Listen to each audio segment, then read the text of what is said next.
Mesdames et messieurs, bonjour et bienvenue dans une nouvelle vidéo dans laquelle on nous demande de résoudre dans C. Il s'agit d'un problème qui est posé dans les Olympiades mathématiques canadiens. Alors, si vous êtes nouveau dans cette chaîne, je vous invite de vous abonner, de partager, de liker la vidéo. Alors, j'ai ici moins D puissance x qui est égal à D. Alors, pour traiter cet exercice, avant toute chose, j'ai besoin de transformer les moins 2. Alors, on sait que moins 2 comme ça, c'est égal aussi à moins 1 fois D qui me donne moins 2, n'est-ce pas? Est égal aussi à 1 fois moins 2. Alors, si moins 2 est égal à moins 1 fois 2, je vais les remplacer. Donc, alors, qu'est-ce que j'aurai? J'aurai moins 1 fois 2 qui me donne les moins 2. Donc, j'aurai puissance x qui est égale à D. D'accord. Alors, donc, j'ai moins 1 fois 2 à la puissance x. Donc, quand on a a fois b, le tout à la puissance n, ceci est égal à a à la puissance n, d'accord, fois b à la puissance n. Donc, on fait le partage des puissances à ce niveau. Donc, alors, ici, qu'est-ce que j'obtiens? J'obtiens moins 1 puissance x, d'accord, fois 2 puissance x là, qui est égal à 2. Alors, on va transformer maintenant, on va transformer le moins 1. Alors, si tu es là jusqu'ici, je t'invite de t'abonner et partager. Alors, les moins 1, on va les transformer dans l'ensemble des nombres complexes. On sait que l'unité imaginaire u au carré, c'est égal à moins 1. Parce que moins 1 est égal à u au carré dans l'ensemble C. Alors, donc, on va remplacer moins 1 par u au carré. Donc, alors, si on remplace, qu'est-ce qu'on aura? On va essayer de voir. Donc, alors ici, donc ceci implique que j'aurai moins 1. Donc, ça fait u au carré, le tout à la puissance x, n'est-ce pas? Fois 2 puissance x là, qui me donne 2. Alors, très bien. Quand on a a à la puissance m, d'accord, le tout à la puissance n, ceci aussi est égal d'après la propriété des puissances que je connais et que vous connaissez très bien. Donc, ceci, les n là, il va venir se multiplier avec les m.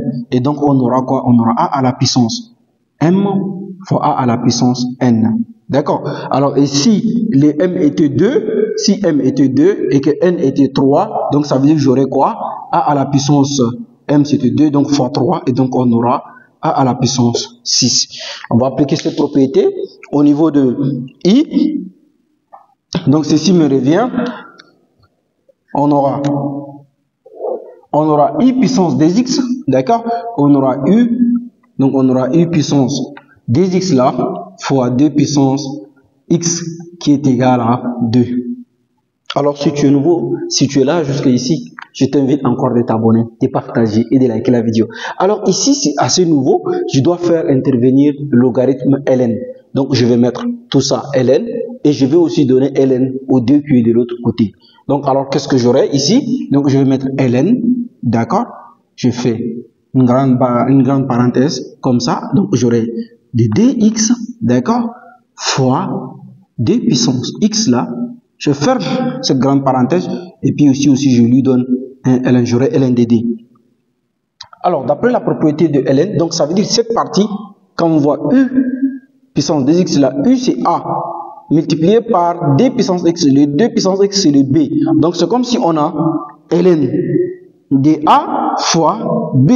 Et donc quand on a ln de a fois b, ceci est égal à ln de a plus ln de b. D'accord? Quand on a ln de a fois b, ceci est égal à ln de a plus ln de b. Alors, donc, qu'est-ce qu'on aura maintenant? On doit partager les ln partout. Donc, on aura ici ln de u puissance dx, n'est-ce pas? Donc, j'aurai ln de u puissance dx, d'accord? Plus ln de 2 puissance x qui est égal à ln de d. Ça veut dire le tout me donne ln de d. D'accord. Alors, maintenant, la propriété de ln me dit, qu'est-ce qu'elle me dit, la propriété des logarithmes? Elle me dit que quand j'ai ln de a à la puissance n, quand j'ai ln de a à la puissance n, maintenant pour tirer les n ici, on me dit que c'est égal à n ln de a. Ça veut dire que je dois descendre juste les n là, derrière ln.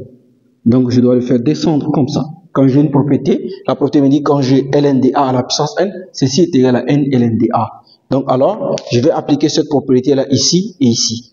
Donc, alors, qu'est-ce que j'aurai? Donc, si j'applique ici, ça veut dire que j'aurai dx ln de u, n'est-ce pas? Donc là, j'aurai dx ln de u, d'accord, plus, si j'applique ici, j'aurai x ln de 2. Alors, le tout me donne ln de 2. D'accord. Maintenant, je dois factoriser. Maintenant, pour factoriser, il faut chercher un facteur commun.